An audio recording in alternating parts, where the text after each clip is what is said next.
In today's video, I'm going to teach you how to add a link in an image or text in Shopify without using any apps. If you're running a Shopify store, creating easy pathways for customers to navigate through your site can significantly enhance their user experience, thereby increasing the likelihood of conversions.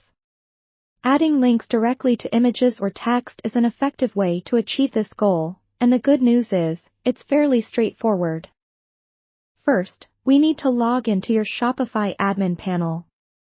This is where you'll manage your store settings, which includes adding links to your images or text. Once logged in, go directly to your online store section, which you'll find along the left sidebar. Clicking on this will lead you into the theme customization area. From here, you'll want to select themes, and specifically, choose the Customize button next to the active theme. Customizing your online store's theme is crucial because it allows you to alter what the customer sees directly.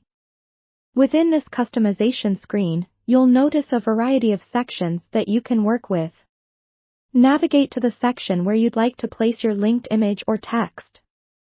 Now, if you're working with an image, you'll click on the image you want to modify. You'll usually see an option to edit or add a link directly within that image section. Enter the URL you'd like the image to link to in the provided field. It's vital to make sure the URL is correct and that it begins with HTTPS, for security and seamless browsing. If it's a text section you're altering, highlight the text you want to become a link. You'll then see an editing toolbar pop up. Click on the link icon, which usually looks like a small chain or link symbol.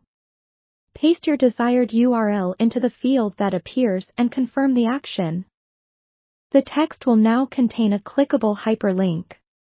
Once you've added your links, it's always a good idea to preview your changes to ensure everything looks and functions as intended. Use the preview option generally available in the upper right corner of the customization screen. This step is crucial because sometimes formatting can cause elements to shift or behave unexpectedly, and you want to catch any issues early. Going through these steps ensures that both images and text within your Shopify store can guide your customers efficiently to the pages or products you want to emphasize. Remember, a well-linked site not only helps in navigation but also keeps your audience engaged. That's all for today's lesson. By mastering these skills, you're making it easier for your customers to explore your offerings, and in the ever-competitive online market, every little advantage helps.